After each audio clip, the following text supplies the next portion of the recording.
not. But if I run into something, that would be the next hit, obviously. Okay?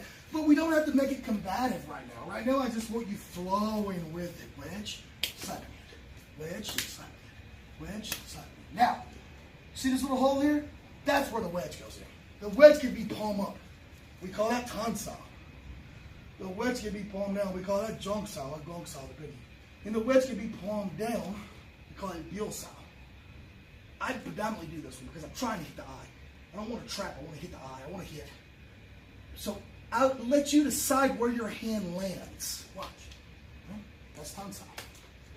Tan. Tan. Tan sao. See the biu sao? See how I collapse it? That was it. We'll get into that later, right? So for right now, that's all I want you to do. Okay? So he puts the hand, all he's doing is this, dude. No, just, yeah. 1, 2, 3, that's all he's doing. He's not over parrying. You don't want this, because then there's no need to trap. Right? Okay? So so I go here. Now we make a lop sao. So pak sao means to slap. Slap and hit. It's actually called pak da. Slap and hit. Lop is to pull. Now, a lot of you don't even need to worry about the terminology. A lot of these people are in my instructor's programs, and I need them to know it. Okay. So I go here. Lop is to pull. So my goal is I'm going to pull, and he's running right into the punch. Right. So I don't do that much for the drill. I pull, slap and hit. Wedge, pull, slap and hit.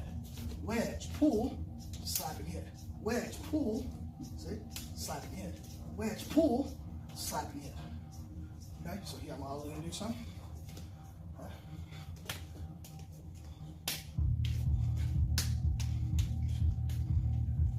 Oh, I'm just, I can do this in my sleep. Yeah. Try it. Anybody want to see it again? You got it. Okay. Got it. So all we're doing, once we wedge, we're going to pull that line, and then this is still here. I'm going to put it to his body and hit the face. He's going to pick it up. Pull. Yeah, say one thing too. If you're messing up on it, typically the first thing you should do, slow it down. Especially when we work on compound trapping or compound techniques, which is more than one. Just slow it down. I have a tendency to do stuff so fast because I want to shock at all of you guys, but in reality, in my personal training, and those that are around me a lot, I do stuff very slow, especially at the beginning. You see what I'm saying? You got to speed up progressively through it. Okay? Tai Chi. Yeah. So smooth is fast. That's the mentality. All right, go. Sir. So I want to kind of correct some things. One of the biggest things I see in the trapping community is the chambering of the punch. This is what I say. And I'm gonna go super fast. Block it. Now I'm gonna go super fast. Block it. Watch. My goal is to go forward. In fact, if he moves his hand, it's already going. I'm like a rubber band ready to pop.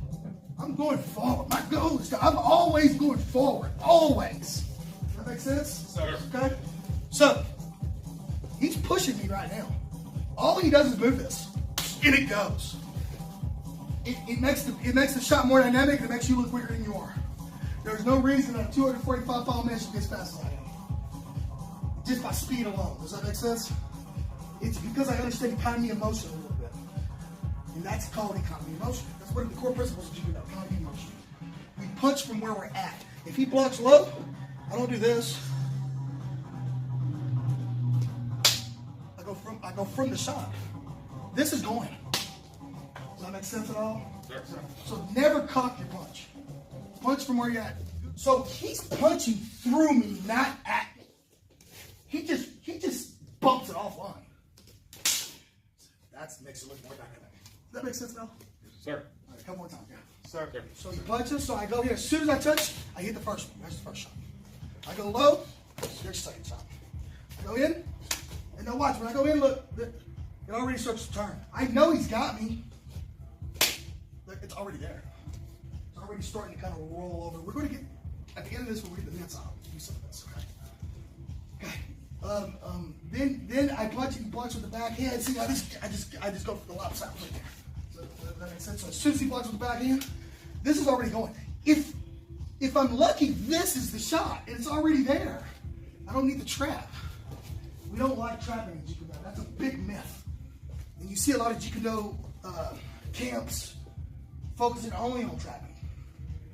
That's the Jun Fan, or the Chinese Kung Fu portion of JKD. That's pre-JKD.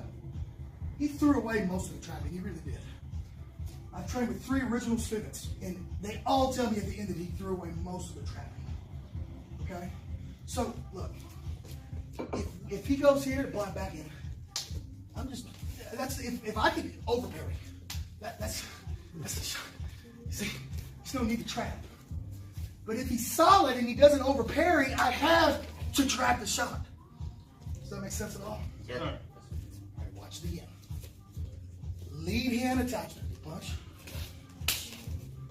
Low lead hand attachment. Inner arm attachment. Rear hand attachment. You get those 4 basics, then the compound trapping is easy. Because if he does a high hand attachment, then I can go any trap I want to do after that. If he goes low, see, I can go any trap that I want to do after that. Does that make sense at all? Sir. If you can get the shell, or the prefix we call it. We'll try it? Yes, sir. One more time. So the formula is simple. I block the cross, and then there's the kick on the second. Does that make sense? Very simple. Watch. So I'm going to hit the eye. This moves his head back. The cross he'll never see. You guys follow me? Sir. So it goes 1, ping choi, now choi, ping choi, now tech, which is round kick. That's what I want you to do. Okay, so you can go low, you can go high. You know that the prefix is now. Okay? So now let's add the compound trap. Then we're going to add a finish to it. Okay?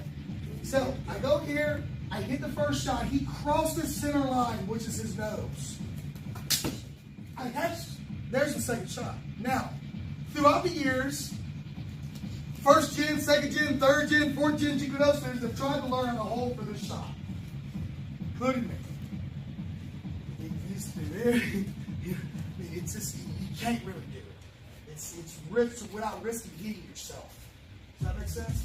Sure. So I just prefer, and through the years I've learned just to hit his whiskers. I don't teach people to pull a punch, I teach them to control it. Does that make sense? I know that I could have, not enough was enough, but I know I could have juiced it a little more and it would put it to his knee. Does that make sense? Sure. Hit it on a dime. And that kind of evolved in even my weaponry. I want to be able to hit with my stick. I want to be able to hit the same spot every time. I focus on that, man. Okay? So I just try to, look at that. That was his eyelashes. And then I let him go. Keep your jaw down. Look through your eyebrows. Watch. If his jaw is up, anything here is good. That's knockout area. He wants to remove it. Now, bring it back up. Come over here,